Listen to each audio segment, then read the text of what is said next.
Olá, estudante! Vamos à nossa revisão de conteúdos referente à disciplina de Estudos de Literatura Inglesa, revisão para a avaliação regular.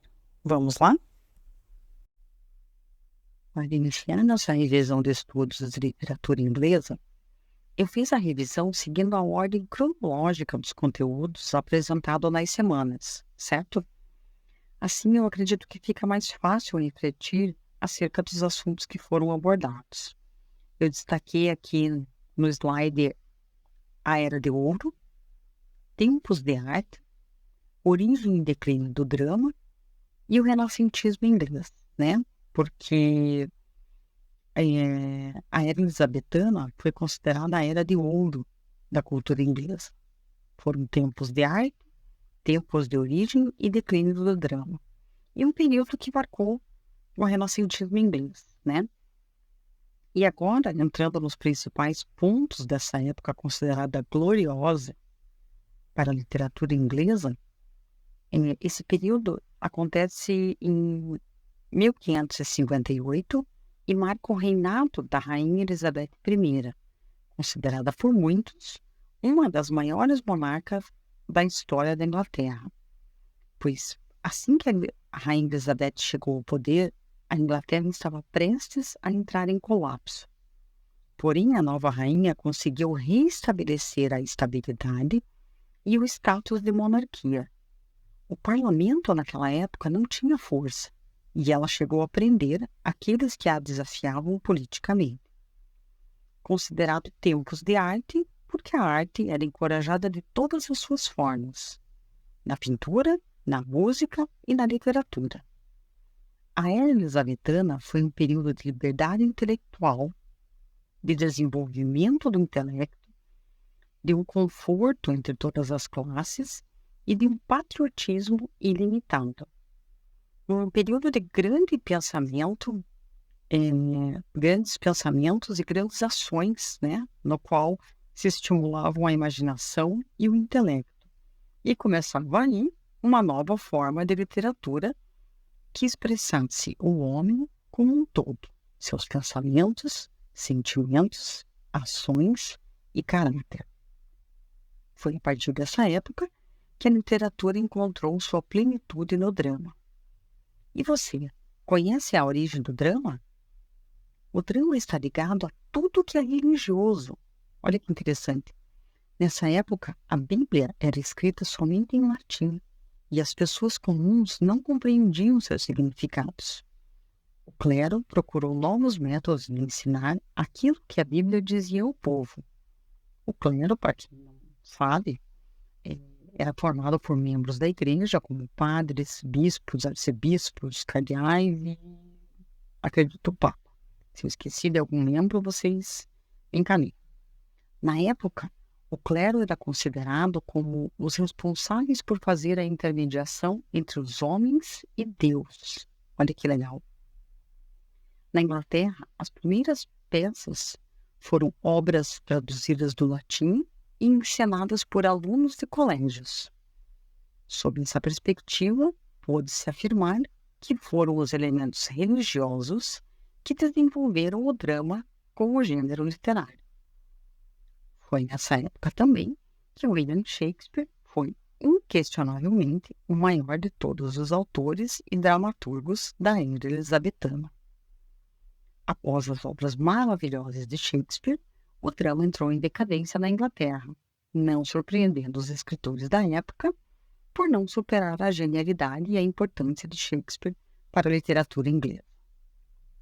Na Era Elizabetana, houve um investimento maciço na educação, promovendo e divulgando a literatura inglesa, fator este importantíssimo para o desenvolvimento da cultura inglesa. Aqui eu trouxe uma curiosidade para vocês a respeito do teatro no período elizabetano. É que como a Rainha Elizabeth I deu proteção ao teatro na época, por onde a Rainha Elizabeth passasse, as representações cênicas de todo tipo poderiam acontecer. O teatro elizabetano mais famoso de Londres, The Globe, foi fundado em 1599 às margens do rio Tâmisa. Ele foi idealizado e construído por Shakespeare e a sua companhia. A disposição do palco era ideal para a ação dramática, pois quase não havia cenário, o que facilitava para as peças com um grande número de figurantes. Como na época o Teatro Globe não era coberto, as apresentações aconteciam apenas no verão. As peças também eram suspensas quando havia algum surto de peste, o que na época era frequente. A vida de William Shakespeare, antes do sucesso com suas obras e peças de teatro, era pouco conhecida. Ele iniciou no teatro como ajudante geral, mas logo depois ele se tornou ator. Em seguida começou a escrever peças e, como os dramaturgos de seu tempo, criava em parceria com outros autores e revisava obras antigas antes de produzir as próprias, ganhando experiência e prática na arte da dramaturgia. O Shakespeare se tornou um dos mais famosos atores, dramaturgos e escritores da Inglaterra uma década depois de sua chegada a Londres. Na verdade, Shakespeare encontrou material para suas criações em grande parte na história, nas lendas e nas obras clássicas. Por isso, as obras de Shakespeare podem ser divididas em tragédias, comédias e peças históricas. Em geral, o drama é classificado somente em tragédia e comédia. Porém, como a tragédia é um drama em que os personagens principais se envolvem em circunstâncias desesperadoras ou em paixões avassaladoras, essas peças fazem parte de seu repertório. O teatro elizabetano apresentava uma característica mais elaborada no que diz respeito ao conteúdo da peça, trazendo uma visão humana mais complexa. O tema que predominava nas tragédias era o embate do bem contra o mal, geralmente representado a partir de personagens-chave nas peças. Por isso que a tragédia de Hamlet é um exemplo de embate, entre forças que representam o bem e forças que representam o mal. Quando Hamlet busca a vingança, na vingança uma forma de justiça para o seu pai, Cláudia é quem representa o lado oposto. E não é à toa que também no solilóquio, o Hamlet ao questionar ser ou não ser, eis a questão, o dramaturgo está fazendo uma autorreflexão sobre a sua existência. São reflexões filosóficas sobre a vida e a morte. O solilóquio nada mais é do que conversar com você mesmo, ou seja, um monólogo, que é o Hamlet, Edmund Spenser é considerado um dos grandes poetas de todos os tempos, mas a sua missão não era inovar. Pelo contrário, ele se inspirava nos clássicos e vivia no passado, em um mundo de emoções e aventuras imaginárias. O propósito de suas obras não era retratar a realidade da época, criticá-la ou observá-la, e sim exaltá-la. Entre suas maiores qualidades estão a imaginação e a sensibilidade ao belo. Como ele escrevia poesia nacionalista, era considerado por muitos como o poeta dos poetas. O Spenser perpetuou a sua obra e influenciou escritores com a sua forma de escrever versos, os quais levam seu nome, estrofe ou verso spenceriano, e influenciaram significativamente os poetas românticos do século XIX. Grandes sonetistas e dramaturgos surgiram nesta época. Spenser, com seus grandes poemas, foi contemporâneo de Shakespeare e ambos criaram obras durante o período de ouro da Inglaterra, que influenciaram outros escritores, leitores e espectadores até os dias de hoje. As características principais, em uma comparação entre os sonetos dos dois poetas, do Shakespeare e do Spenser, as características principais utilizadas em ambos é que possuem 3 estrofes de 4 linhas Essas 3 estrofes de 4 linhas são chamadas de quartetos e são finalizados com couplets, que é uma linha dupla, uma ao lado da outra. O romantismo foi um movimento artístico, literário e intelectual que se originou na Europa no fim do século XVIII e perdurou até a metade do século XIX. Foi caracterizado esteticamente pela ênfase nas emoções autênticas e no individualismo, além do ceticismo em relação à ciência e à industrialização. Como consequência, houve uma forte idealização da natureza nas obras românticas. O estilo gótico provém dessas emoções como o horror, o medo e a angústia, tidas como fontes diretas da experiência artística.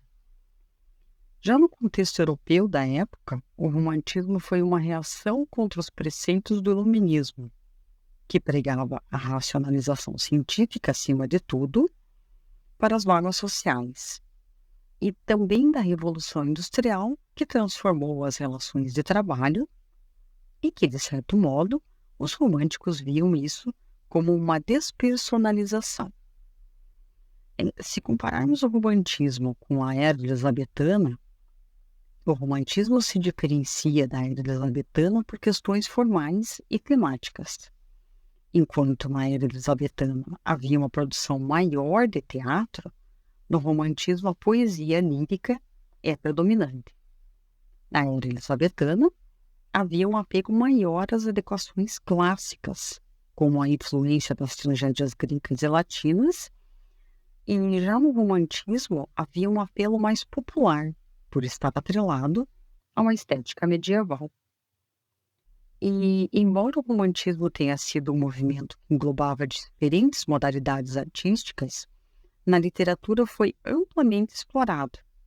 Isso porque a poesia é o gênero literário mais propício para expressar a subjetividade e a expressividade das emoções. Para os românticos, a força criativa era similar à força natural das emoções, que combinadas deveriam ser o fundamento da arte e, consequentemente, da poesia. O romantismo foi um dos períodos mais férteis para a poesia inglesa. Nesse sentido, a poesia romântica tinha o mínimo de interferência possível de regras artificiais ou sociais, Era como se a razão, a ciência e as leis representassem um bloqueio à criação e à originalidade poética. Por isso, a representação da natureza no romantismo era tão importante. Ela representava o estado mais puro das emoções e da expressão da consciência dos seres humanos. A natureza era considerada um refúgio. Que o romantismo foi um movimento que englobou várias modalidades artísticas, você já sabe. Porém, na literatura, o gênero mais proeminente foi o lírico, neste caso a poesia, Justamente por ser o gênero mais propício para expressar o sentimentalismo, as emoções e a subjetividade características do romantismo. Mesmo assim, houve produções literárias do gênero romance. Um exemplo disso é o romance Frankenstein, de Mary Shelley. Aqui, uma divisão bem comum entre os teóricos da literatura é que os poetas do romantismo inglês são divididos em 2 grupos. Os da primeira geração, que são os fundadores e precursores do romantismo, e os da segunda geração, com os poetas que incorporam suas experiências de viagem à estética romântica. A primeira geração é categorizada como poetas da primeira geração do romantismo na Inglaterra, porque trouxe à poesia essa forma inovadora de expressar emoções, subjetividade e individualismo. Outra característica da primeira geração, que a distingue da segunda, é que todos permaneceram na Inglaterra durante o período do romantismo e sua escrita era muito conectada com a representação da natureza. Portanto, esta é a geração de precursores do romantismo inglês. Já a segunda geração de poetas românticos ultrapassaram os limites físicos da Inglaterra e foram mais atuantes já no século XIX. Entre os principais nomes da segunda geração estão o Lord Byron, Percy Shelley, John Keats, Robert Browning e Alfred Tennyson. A segunda geração foi influenciada pela poesia da geração anterior, tanto formal e esteticamente, quanto em relação aos temas recorrentes. Apesar da diferença cronológica, a principal diferença entre a primeira e a segunda geração é o deslocamento. Enquanto a primeira geração era considerada por compreender poetas que ficaram quase toda a vida na Inglaterra, a segunda foi conhecida por viajar boa parte da Europa. Essas viagens não só enriqueceram a bagagem cultural dos poetas da segunda geração, como transpareciam nas obras. Boa parte da produção poética da segunda geração romântica tinha, além da subjetividade e da sensibilidade, a liberdade como um dos temas principais.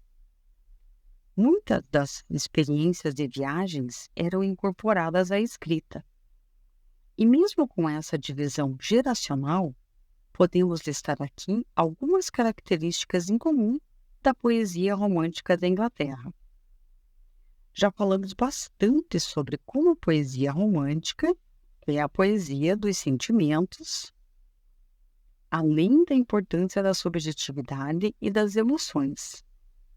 Atração pelo conceito do sublime. Aqui o sublime é o conceito-chave, para entender a poesia romântica. A oposição ao classicismo e o neoclassicismo. Então, para relembrar, enquanto o classicismo e o neoclassicismo eram movimentos que priorizavam a produção da arte, baseados inteiramente na razão e no equilíbrio, a poesia romântica se afastava disso. A imaginação, que era uma característica importante ligada ao romantismo, uma vez que ela está ligada diretamente à expressão de sentimentos. Para os românticos, a imaginação era como se fosse uma forma espiritual ligada à natureza e à moralidade, capaz de melhorar o mundo. O amor à natureza, também era uma característica, e esse amor pela natureza funcionava como uma das mais importantes características da lírica romântica.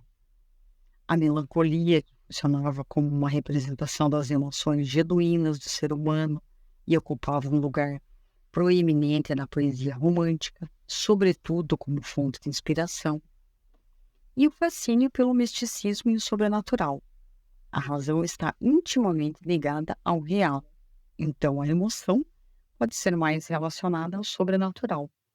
Por esta razão, talvez muitos poemas românticos continham elementos sobrenaturais. George Gordon Byron, conhecido como Lord Byron, foi um dos mais conhecidos poetas ingleses. Dentre seus trabalhos mais renomados está o poema intitulado Dom Juan. Esse é um poema narrativo, épico e satírico. O poema evoca a história de Dom Juan, um mito da cultura espanhola, mas, contudo, no poema, o Dom Juan aqui não é representado como um conquistador, mas sim como um homem facilmente seduzido por mulheres.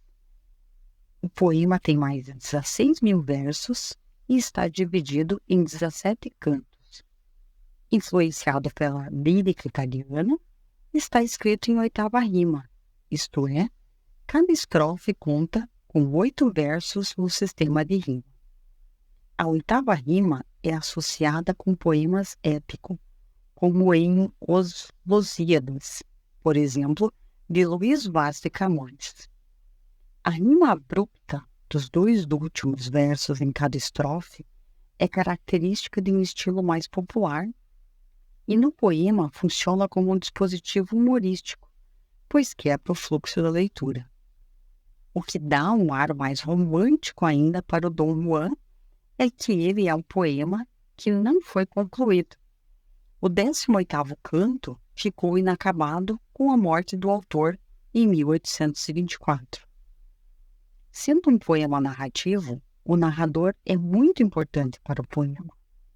Ele é um narrador intruso, que interrompe a narrativa, evoca digressões e, inclusive, faz julgamentos e críticas pessoais. Quanto ao argumento do poema, o protagonista é Juan, que, como mencionado, é um pouco diferente do mito espanhol. Virginia Woolf foi uma das maiores escritoras em língua inglesa. Com um olhar crítico sobre a sociedade, os papéis sociais e o tempo em que viveu, Woolf aplicou características específicas à sua obra, como o uso do fluxo de consciência, e fez escolhas estilísticas que tornaram sua narrativa lírica profunda.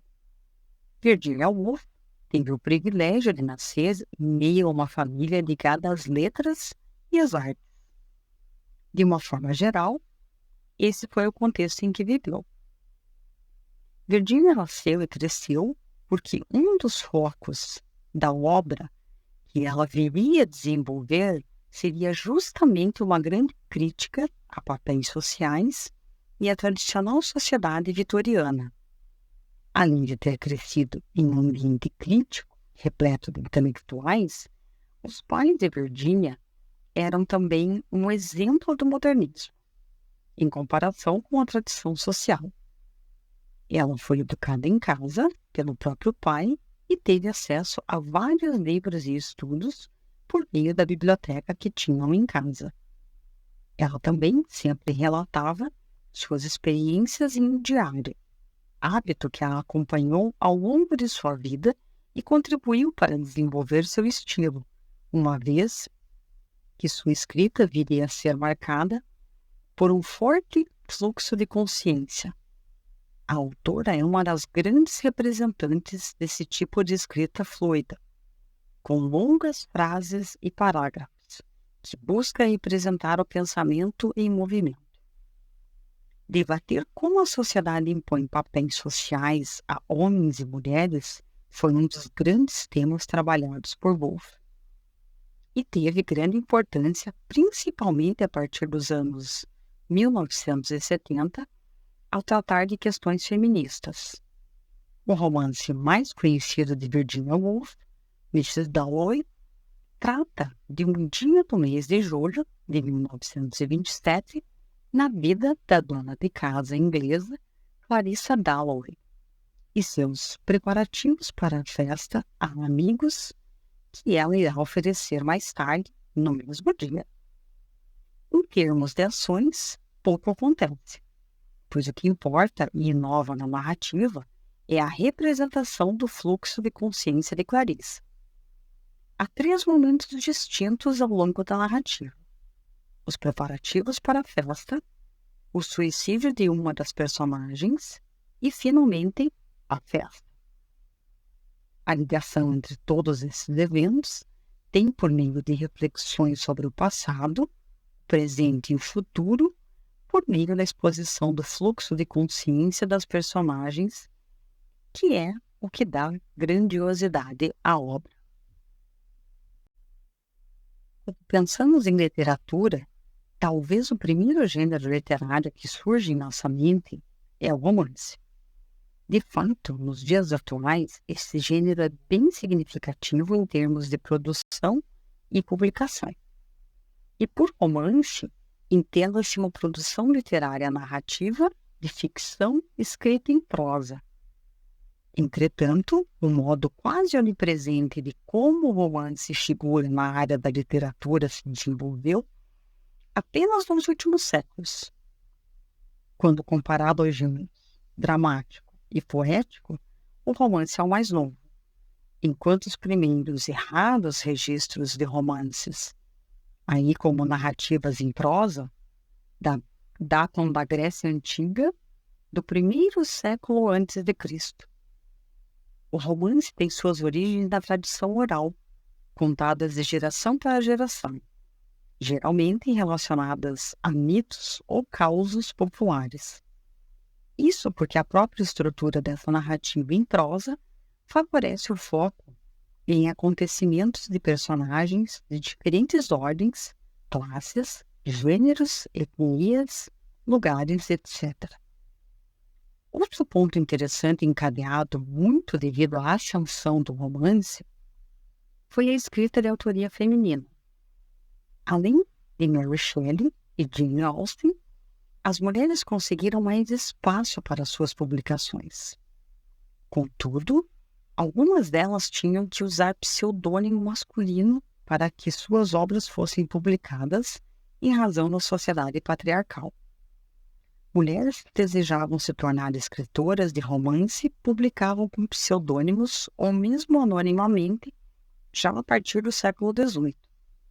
A mais famosa delas é a inglesa Jane Austen. Na capa do seu primeiro romance, Orgulho e Preconceito, diz apenas: um romance em 3 partes, escrito por uma dama. Orgulho e Preconceito é considerado um romance de costumes. Isso porque esse subgênero engloba obras ficcionais que representam uma sociedade a partir da descrição, análise e observação minuciosa de conjunto de modos de vida, de costumes, de hábitos e de valores morais de uma sociedade.